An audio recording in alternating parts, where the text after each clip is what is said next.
curator of Uncharted, the Berkeley Festival of Ideas. I'm also one of the founders of Berkeleyside, which if you're if you're Berkeleyans, you probably read and rely on us for news, which we're very happy to see. This session's going to be, I think, probably a little bit different to many of the things that occur over the next 2 days. We've got 3 fantastic authors, very, very different fields. It's not going to be a kind of unified theory of anything. It's going to be diverse, but I think you'll find some interesting threads that work through the 3. And I'm going to speak to each of them in turn, a little conversation. And if you like this kind of thing, then you'll love Uncharted in October, which is our festival, which is all about conversations with really diverse thinkers, and this gives you a little taste of it. So to start, let me ask Ben Parr, who's the first of our authors. Ben, where did you vanish to? I magically disappeared. Well, we've got a real authority here. So you can see from the white lab coat, Ben is an authority. And he's an authority about the science of attention. And in fact, his book, Captivology, I have to kind of think about that when I say it because it's a neologism, is all about how you capture people's attention. And, you know, explain why you're wearing a white lab coat to start, Ben. Because people don't do it, disruption, but more. So it's one of the points in my book. So I go through, in my book, Captivology, the science and psychology of attention, trying to understand how attention works at this fundamental level, why our attention goes towards certain people, certain products, towards our phones, towards different shows, and then most of all, explain the psychological triggers that people can use to capture the attention of their audience, whether you're a teacher trying to get the attention of your students, you're a parent trying to get the attention of your kids, you're an entrepreneur trying to get the attention of your users, you're a marketer, you're anything, because attention is now the fundamental currency of the modern economy. In this specific case, it's because one of the key triggers is reputation, and more specifically, the fact that we almost subconsciously pay more attention to experts than most other types of people. I was interested in the book, I'm sure we'll get into some of these 7 triggers in your book, and expertise, reputation is one of them, hence the white lab coat. But it seems to me that our reaction, the fact that we give attention to experts, seems to run counter to some of the more recent research. Like if you read Richard Tetlock about expert political judgment, all of the studies show that experts actually perform no better than the crowd or random people on a whole bunch of issues. Why should we give attention to a person in a white lab coat? So here's the thing. I don't dispute that in lots of cases, specific experts can be wrong, especially like political science experts, that type of thing. There is a difference, though, like a doctor expert. Like a doctor, we should listen to our doctors. For sure. But here's the thing. I'm not talking about whether or not we think that whether they actually are more accurate. I'm talking purely about the science of we just pay attention more to them. So there was a study done at Emory University, and what they did was they had subjects make economic decisions. So they had to decide what to do with a certain amount of money. And they measured the brain activity of these subjects. And what they found was, as you would expect, when you're making critical decisions about money, the critical decision-making centers of the brain light up. But in half the cases, they would have an expert come in this case, a professor of economics, who would always give a conservative piece of advice on what to do with their money. And what they found was when they scanned the brains of these people, the decision-making centers of their brain were pretty much off. It was as if they offloaded the processing power of their brains to the expert. And even when the expert clearly gave bad advice, people still more often than not paid attention to that advice because they weren't even thinking. And so it's both. The book is both a lesson in what kind of things to use to capture attention. In this case, inside and outside experts are much more trusted by the public than, say, CEOs. And there was a trust survey done by the big PR firm Edelman, and they find that the #1 most trusted spokesperson are experts, either inside or outside, and next to last is CEOs. What's last? Government officials. Okay. But it's an incredible science, but it also teaches us to defend our attention and know that we automatically pay attention to experts. So maybe think more critically when you're listening to an expert next time. Yeah, I think I recall some of that Edelman Trust study, and I think after experts, isn't someone like me the most trusted? I sort of that notion that people people that's a very trusted group as well. Yes, that's just only one level down. We trust people who are similar to us in some ways. It's part of, I guess, the frame of reference in which we pay attention to people and things that fall within our frame of reference. You're going to have a completely different reaction if you talk about gun control and climate change, let's say over in Berkeley versus say at an annual gathering of the NRA. So only one you might not get out alive. So you've, with your white lab coat and this discussion, you've covered this trigger of reputation. Let's take another one that I know I've seen you quoted as saying, if you're going to think of one thing to grab people's attention, think about disruption. What does that mean? So I go through 7 psychological triggers, and I talk about how they apply across all the stages of attention, and how there is a difference between getting someone's attention and retaining someone's attention. The disruption trigger is one of the most powerful ones for capturing someone's attention initially, and it's the fact that we pay attention automatically to things that violate our expectations of the world. If we're sitting at a coffee shop and suddenly a parade of clowns comes walking in and sits down next to us, we're going to pay attention, right? But there's actually a defense response that is the reason we pay attention. When we were hunter-gatherers, we were always looking for things that were out of place because it would always mean one of two things. It was either potential food or potential threat. Rustling in the bushes, saber-toothed tiger, run like hell. I don't know about you, but I haven't run into a saber-toothed tiger recently. But we still have the exact same instinct. So when we see something that's out of place, whether it's at a coffee shop or in an advertising campaign, our attention automatically shifts towards it because we got to figure out, is this a positive or negative development? And so that's grabbing people's attention. You talk about there are actually different kinds of attention. So maybe unpack that a little bit. What are the 3 kinds of attention that you identify, and what's the significance of each of those? So there are 3 stages of attention, and I'll go through them very briefly. Yeah. The first stage is short attention. It is our short-term kind of, it's immediate attention, is our immediate automatic focus on something. Tiger in the well, if a car's coming at you, we automatically pay attention and run because we can hear it, we can see it. But it's an automatic reaction. If you had to actually think about it, we'd all be dead. We'd be a dead human species. It's a defense mechanism. The sound of a gunshot, a terrible smell, it protects us. When we switch to conscious attention in short term, it's called short attention. And when we start focusing on a song, a speaker, a movie, a TV show, and it's controlled by this amazing system in the brain called working memory, which is the short-term memory system that controls most of attention and helps us decide which things deserve our attention, and more importantly, which things go into long-term memory. But the last stage, and the stage that most people don't think about enough, is long attention, which is our long-term interest in something. It's the difference between listening to a Beyonce song and becoming a member of Beyonce's fan club and going to all her concerts, which I could tell all of you are hardcore Beyonce fans. All of you. Well, in a different generation, and this is a very kind of Berkeley Bay Area thing, the Grateful Dead kind of had that. Well, exactly. And once you build to long attention, the Grateful Dead didn't have to go and scrap to get people to come to their concerts, or don't have to.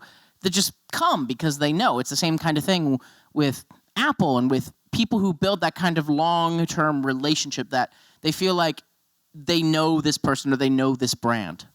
I wonder if that's kind of hinting at some kind of limitation to this focus on attention, because can't that create a sort of negative cycle where, okay, we can rely on the Apple fanboys to buy everything we put out, so maybe we can get a little bit lazy about that. I don't think that's the case for that company, but you can see it. It doesn't. If you have that long-term attention, if you've won that somehow, can it create complacency?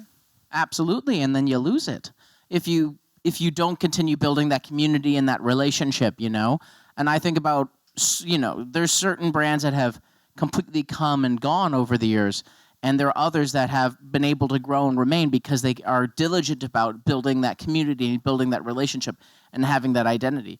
Ben and Jerry's, even after being acquired, still has that same identity of customer service and being good for in the environment and having values and that sort of thing.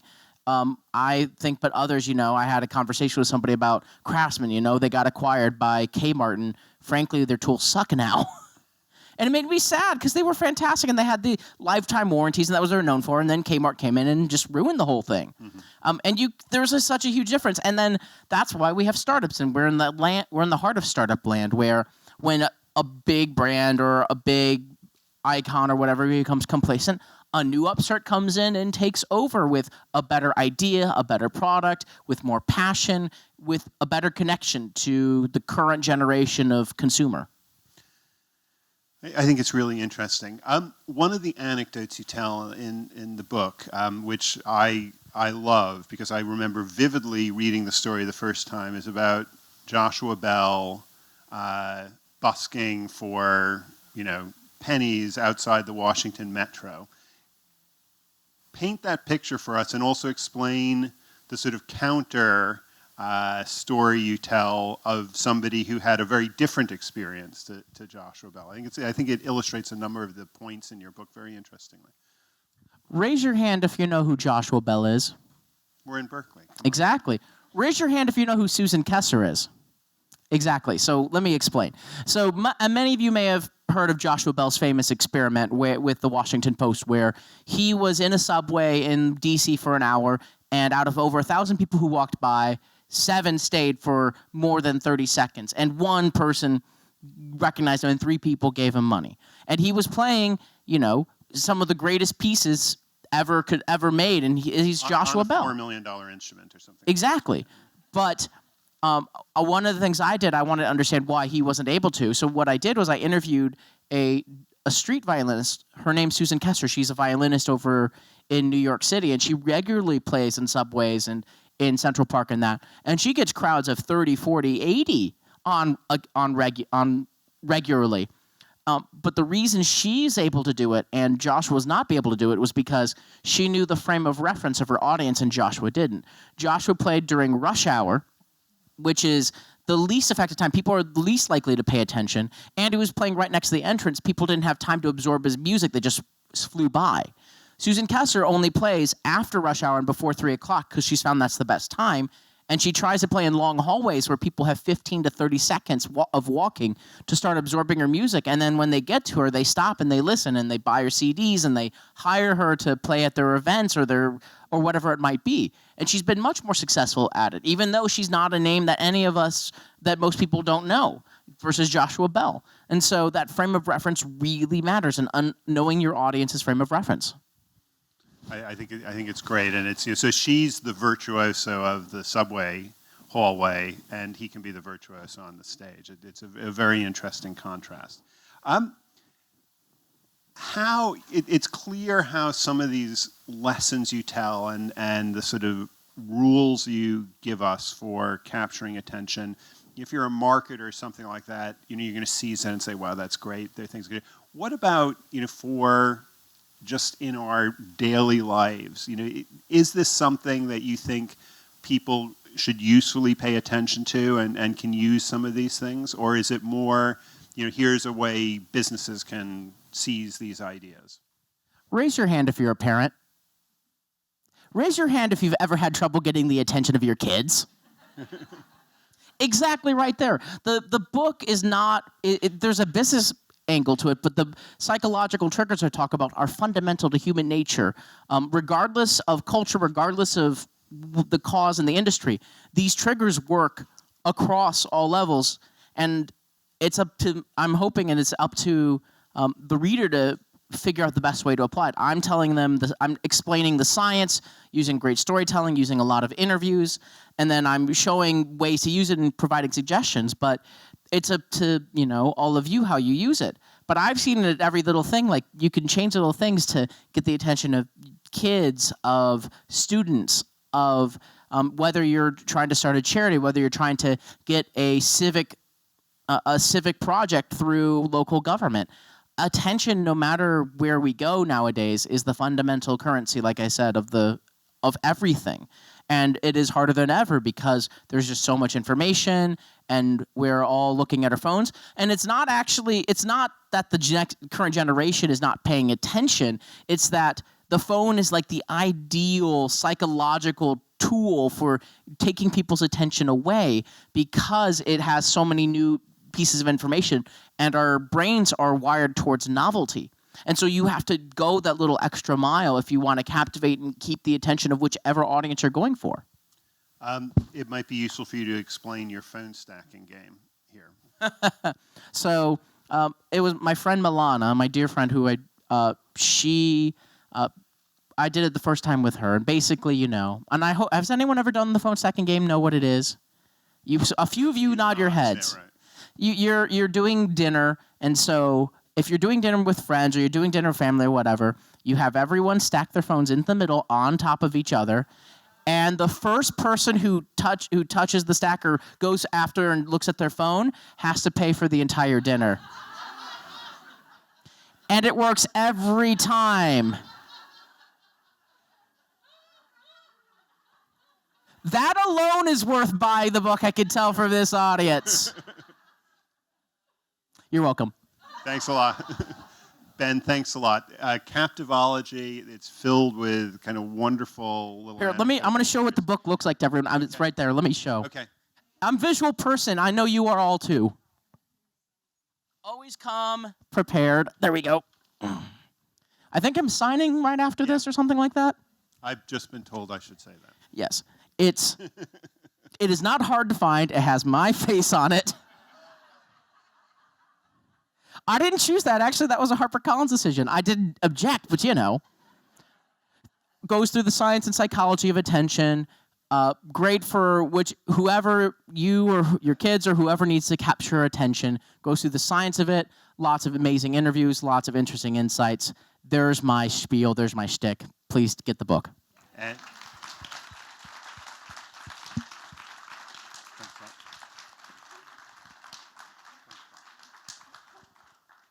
Great. Well, I told you there'd be some interesting threads, and if Wallace, who I think there he is. So Wallace, Nichols, Jay, who's the author of Blue Mind. The interesting, Ben was speaking about areas of the brain lighting up, and some of the findings of neuroscience, and Jay. Is a marine biologist and became fascinated by this notion of how does water affect us, and has dived into neuroscience as a result. It's a really interesting thing. But before we kind of open the conversation with Jay, from a conversation I had with him, I just want to ask in this room, how many of you in the last 6 months completely submerged yourself in water somewhere? Well, okay. It's a water-loving crowd. Okay, so explain to us why that matters. Well, I say, so the flip side of that is how many people have never been underwater outside of your bathroom? Zero. So sometimes in a room full of this many people, there are many hands, which came as a great surprise, that there are people who have never been underwater, who do not know that feeling of submergence. They've taken showers, they bathe, their hygiene is good, but they have not felt the joy of being submerged in wild water. And maybe in California, we tend to do that more than other places because we have oceans and lakes and rivers, and a culture of being outdoors. But there are children and adults who have not been afforded that luxury or that experience. And in fact, somewhere in the book you have these statistics about the declining number of children that actually learn to swim. Right. So there's a broad conversation about nature deficit disorder that generally focuses on green space, if you will, but leaves out the conversation about blue space. And that happens a lot in environmental meetings and conversations. We have a bias towards forests and green space, and then there's this little, maybe a panel in an entire conference about the ocean, or a short part of a chapter in a book about the water, even though it is, in fact, most of our planet, most of the biodiversity is aquatic, and most of our bodies are, in fact, made of water. Water does get kind of this little niche within the environmental movement, and that's changing due to the hard work of a lot of people. But I kind of came at this as a marine biologist, curious, much in the same way that Ben approached attention and in captivation. I approached water, and I said, what do we know about our brain on water? Is there a book in the library or at the bookstore that I could read and then apply to the work I do for the ocean? And so I searched the libraries and bookstores and did not find the book. And so I tried to convince some neuroscience colleagues that they should write it, and I was unsuccessful. So here I am. My name is on the front cover of this book, kind of by default. So I had to hang out with neuroscientists, go to their conferences, sit in the front row, raise my hand, ask a lot of questions, and then we started putting on our own conferences and inviting neuroscientists and people with the last name Cousteau to get together and talk to each other about the brain and the world's waterways. And it's been a fascinating ride. And I think a lot of the conclusions are very intuitive. They're things we kind of know, but it's this kind of cool, groovy science that nudges you back towards the edge of the water and reminds us that it's a good place to be. It's a good thing to do. Why did there are 2 or 3 parts in the book where there are some really startling. We're at the very edge of this science, not just for the brain on water, but understanding the brain at all. We're at an incredibly early stage, and I know a lot of people see the remainder of this century that's the great scientific frontier. But even now, there's some pretty startling results on that positive impact of water. Maybe you could explain 1 or 2 of them. Yeah, I think when you try to understand blue mind, it's important to understand what I call red mind. And again, referencing Ben's book, and I don't get a percentage of his sales or anything. I just keep not yet, but I will keep plugging it all day long, because it ties in so nicely that we are bombarded by people and companies trying to get our attention all day long, and they're good, and they're getting better. And if they read Ben's book, they'll get even better. And it just kind of keeps coming at us. Sometimes it's really good to step away and turn off the device, get out of the car, get away from the traffic, get away from other humans, get away from billboards and advertising and screens of all sort. And one of the preferred places to do that is by water, by a lake, by a river, by a swimming pool, in a hot tub, by the ocean. And so it turns out that there's measurable boost in your happiness when you're by water compared to other natural spaces, right? So being in nature, a walk in the woods, helps you hit that big reset button. But if there's water there, it boosts that, say, by 5% more, according to some studies. So the question is, what's going on? People will go on a vacation and literally sit for a week and mostly look at water. How does that hold their attention? Well, there's this concept of soft fascination, where it's restful, it's relaxing, it's even meditative, but it's also changing just enough to hold your attention, right? So the surface of the water is kind of glistening. From sunup to sundown, it's changing in subtle ways. There's the possibility of a fin or a spout or a bird or a boat or a something happening. And so your brain is searching for that possibility. And it's quite enjoyable. It's quite restorative. It's relaxing. Your heart rate slows. Your breathing rate slows. Your blood pressure adjusts. You hit that, I call it a big blue reset button, right? We're willing to pay extraordinary amounts for water views. You walk past that shack in Southern California. We did a walk from Oregon to Mexico down the California coast. It took 112 days. I had my 1-year-old daughter with us, and we camped every night. And we were walking down the beach in Del Mar, California. There was an 800 square foot, actually you would call it a bungalow if you were a realtor. We've got one right there. Right on the beach. And I wondered, well, this is summer 2003. I wondered what they're asking. It was for sale. So I went up to the little plexiglass thing and pulled out a flyer. $6.3 million. Right? It had a carport, okay?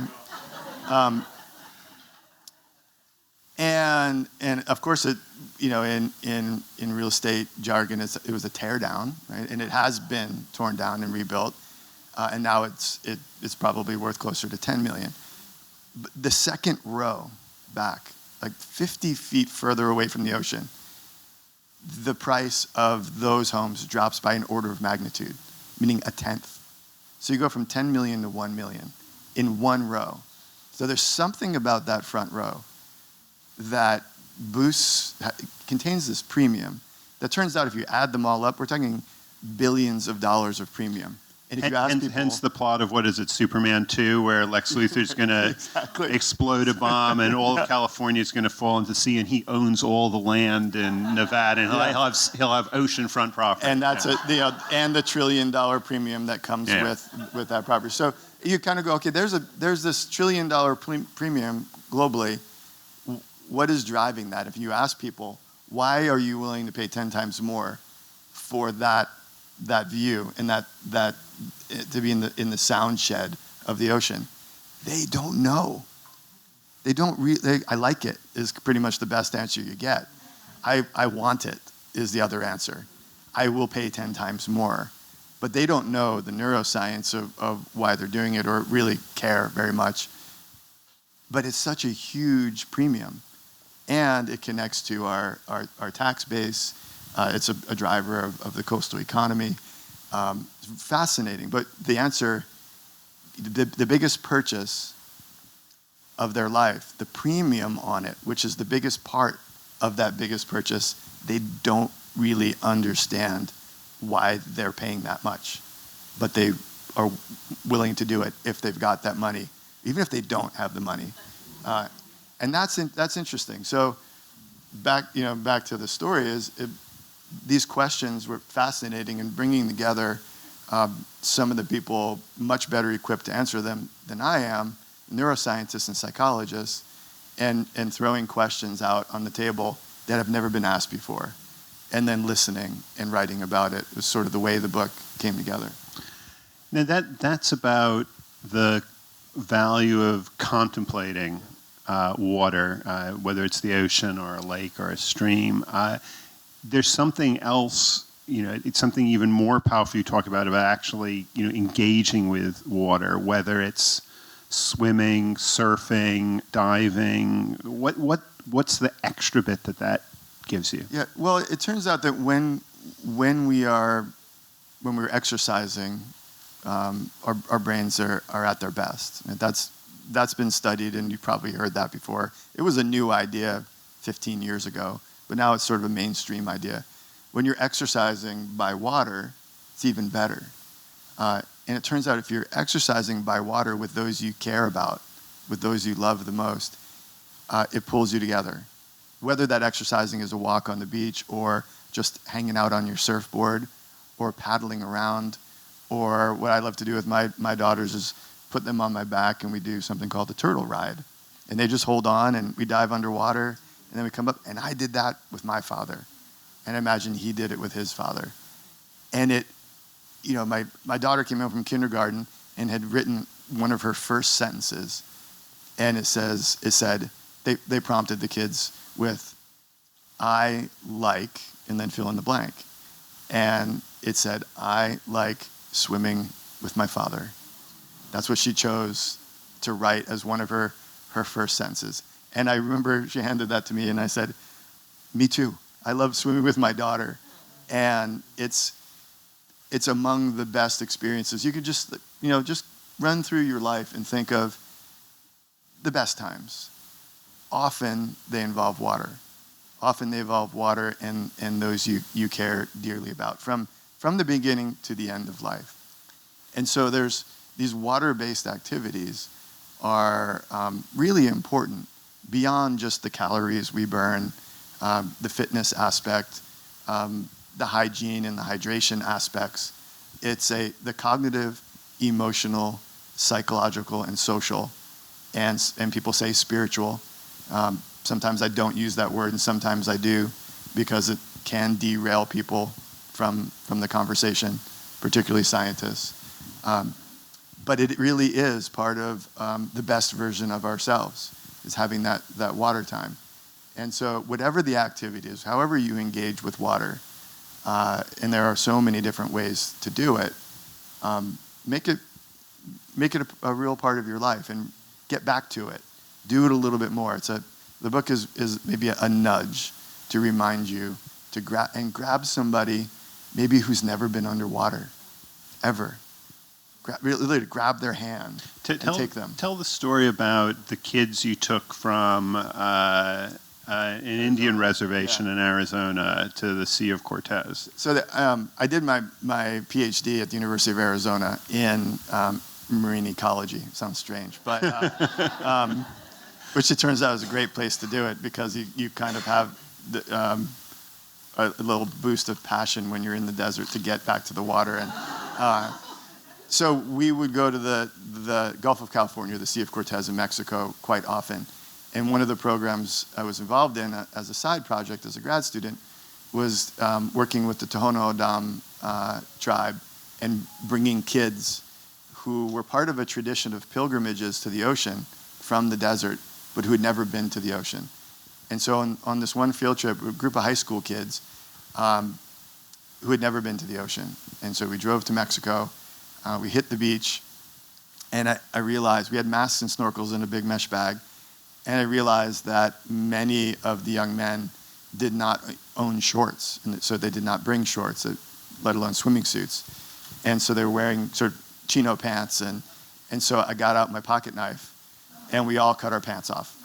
And so there we were with cut off pants, shorts, got in the water, gave everybody a mask and snorkel, and this one young man popped up and said, "I can't see anything. And what's the point?" And I said, "Let me check your mask. It's, you have to defog it and put it back on. Try it again." He said, "I still can't see anything." I said, "Yeah, are you opening your eyes?" And he said, "Oh, I can open my eyes?"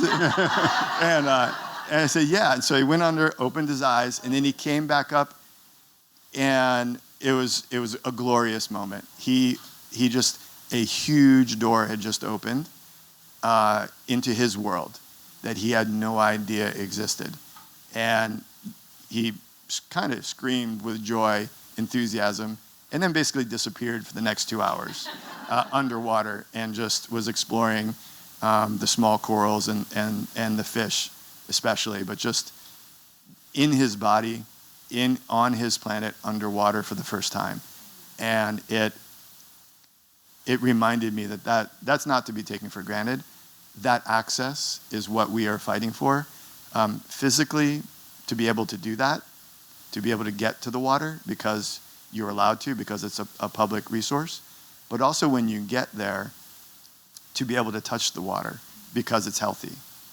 Because if it's got oil washing in, as we're seeing down at El Refugio in Santa Barbara, you don't get in the water. It will make you sick. So that's a piece of the access. And then the third piece is the perception. You see kids go to the beach with their cell phones. They don't want to get in the water because A, they don't want to get their phone wet, and B, if they leave their phone on the beach, they don't want to get it stolen. So that device keeps them out of the water. it tethers them to the land. And then there are cultures who are, young people are told, we don't swim. We don't go in the water's dangerous, just stay away from it. And people grow up with that idea about themselves. So access is a big And part. it's not always obvious cultures as well. I mean, you tell the story of, is it Western Samoa? Yeah. Where a champion open water swimmer has been working to get the communities into the sea that surrounds them because they have these 100-year-old stories about the danger of sharks and things like that, so nobody goes in the water. Yeah, there's a strong culture of fear related to water. There's another aspect. There's a gentleman who came to our conference this year named Harvey Welch, 83-year-old African-American man who grew up in Carbondale, Illinois. And when he grew up, he wasn't allowed to swim. He wasn't allowed in the pool. He wasn't allowed to the public beaches of the lakes and the rivers. And if you asked him now, if he were here, he'd say, I'm still angry because I was deprived a piece of my humanity. I did not become the man I could have been because I did not know how to access water. He was the first African-American basketball player for Southern Illinois University, served in the Air Force, traveled the world, but didn't have the confidence to get in the wonderful waters that he had seen around the world. But what Harvey's doing at 83 years old is he's turning his anger into action, and he's leading the charge to build Carbondale's first public swimming pool. And they're 3/4 of the way done. And they're going to make it. And Harvey will be the first person in the pool. And I asked him, and he said he's going to do a cannonball. And I'm going to be there. I'm going to be right there, right behind him. I think there are going to be 1,000 people doing cannonballs right after Harvey into that swimming pool. But that, when he said, I feel like I got gypped. I feel like I missed out on a big part of what it is to be a human being on this little water planet. And he's not happy about that, but he is using that as a force for good. Yeah. That's a great story. So Blue Mind, Jay's going to be outside signing after the session, have a chance to talk to him. I think you get a sense of how incredibly human a book it is, from hearing Jay talk about it. It's filled with, very moving descriptions and ideas. Thanks very much, Jay. Thanks for having me. Oh, great. I was going to talk about the blue marble.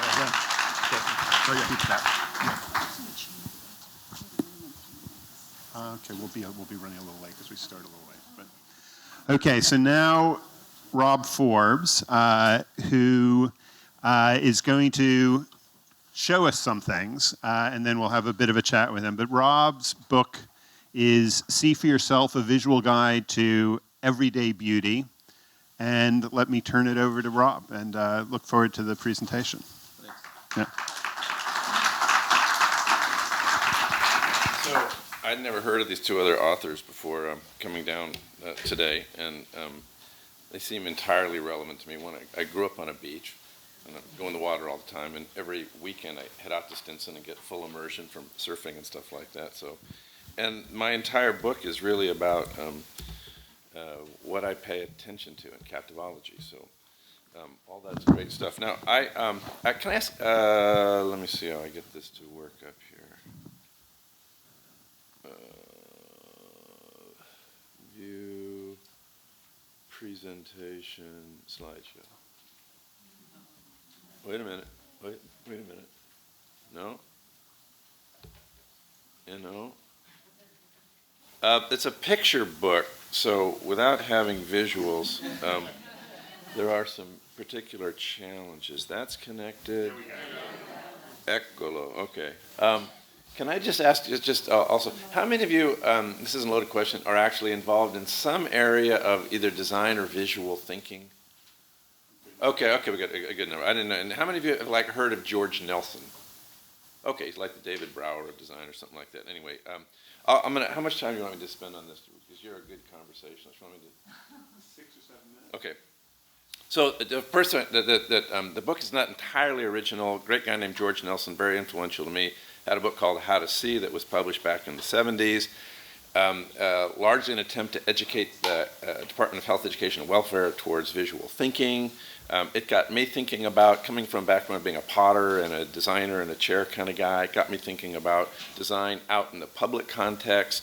We republished this book at Design Within Reach. At the same time, I was spending about 2 months a year in Europe and really seeing the value of public places and how they fit into culture and how important these are. You know, important places like the Palio in Siena, common streets in Bologna, spending time in places like Amsterdam. Coming from a design background, I'm there looking at design stories, but finding out the most interesting thing about Amsterdam is really the fact that people get around on bicycles and how they have a completely non-car-centric culture.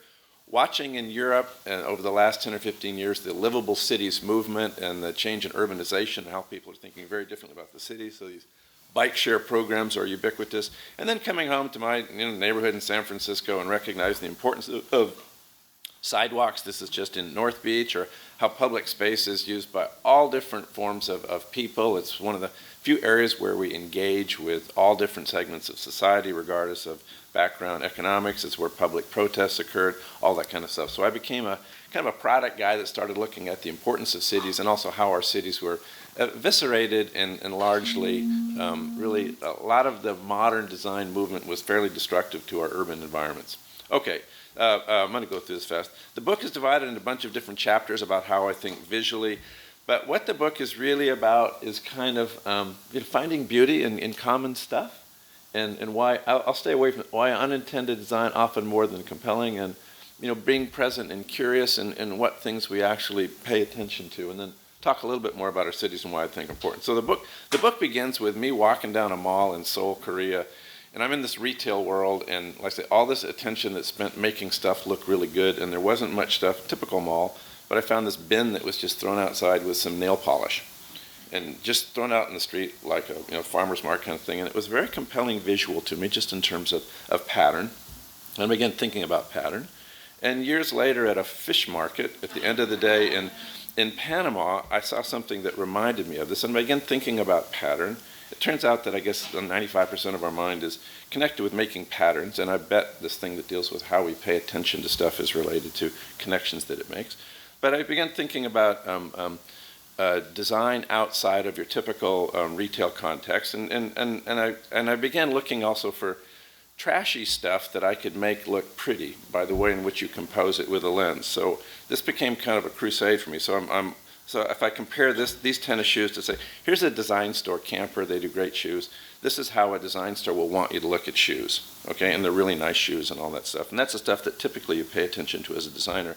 Whereas I go after, let me find the tackiest kind of stuff available and see if I can compose that stuff to make it pretty. And so I think a lot of this is we can compose the world the way that we want we have our own lenses, and there's an optimistic side of that stuff that if we choose. You can do this with nature really easily. I don't have many shots of nature, but what I like are finding, like, this is in Spain, hanging prosciuttos with these little tacky white cups that sit there that prevent the fat from falling down on your head when you're in the restaurant, but they make quite an interesting pattern. Or looking at beer cans and Coke cans and all that stuff, and finding some connection between those things into a nice composition. This one is relevant to me. It's kind of an important shot. We were down by the water in a little tiny place in Spain, having a great little, feeling very happy down there. And this busload of tourists arrived, loud, large, white tourists. And it was just kind of upset the whole environment. Then the sun came out and it cast this nice pattern over these people, and all of a sudden you could forget about some of the more insightful things and just think about the power of pattern to do stuff. And pattern has this way of, in some poetic ways, just kind of leading you different directions. There's not many shots about nature, but I love when nature kind of connects with the built environment. So in this one where nature is coming across and articulating that door, and I think about this one in terms of, is it better that design happened accidentally or that some designer set it up? I like the things where it's actually nature working in conjunction with our built environment. Or I was at a botanical garden in Oaxaca, and the docent, the guide, was going on, and I'm looking at all the product in his hair and these spikes, and sort of saying, does he recognize the connection between his material or not? I don't know. I'm very, say happiness is related to being grateful and what do we pay attention to and all this kind of stuff. I'm grateful for the color red because red is one of these things that actually really pulls my eye and makes me see things. And I was just actually walking around Berkeley this morning, just taking a look at stuff and feeling the largest examples of red are from Wells Fargo, not from other things. But red is, for stop signs and alerts us to things and all that stuff. But red can make a common kind of fire hose in Maine, a nice little composition out of something like that, or it can make some tacky like laundry in Panama, or even a little gas station. Little bits of red can make it quite pretty. Little bits of plumbing out on the street. These kinds of things, but it draws my attention and keeps me very focused. A lot of this is just about me being focused and present and paying attention to what's in the environment. Another part of the book really deals with going to any place and finding some signature features which give some insights into the culture in the area. So this is just down in Cartagena where I went through and just found there are a million, every door that you go to has some different combination of locks and support, just this improvisational. And this is just my interest in nuance and change and personality and a lot of things that our modern world has robbed us of because of the standard nature of stuff.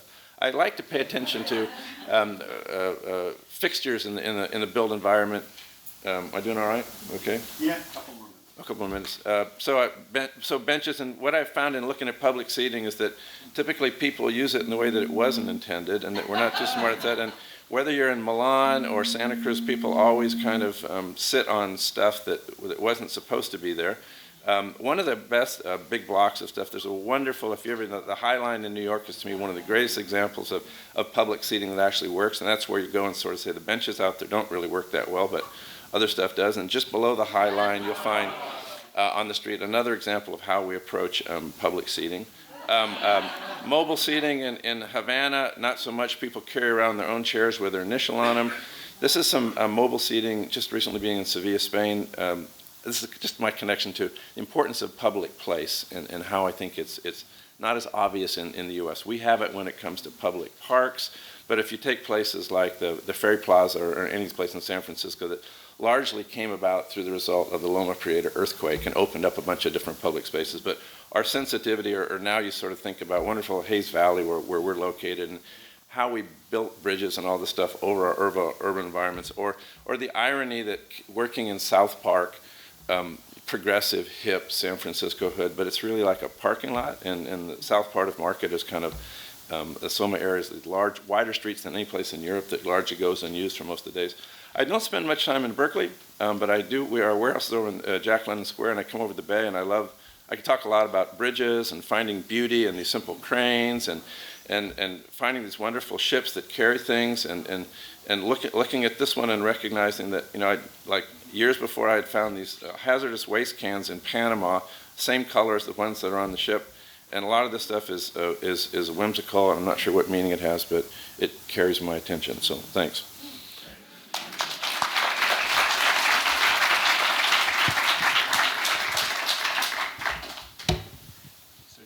Why don't you join me for just a couple of minutes? Yeah.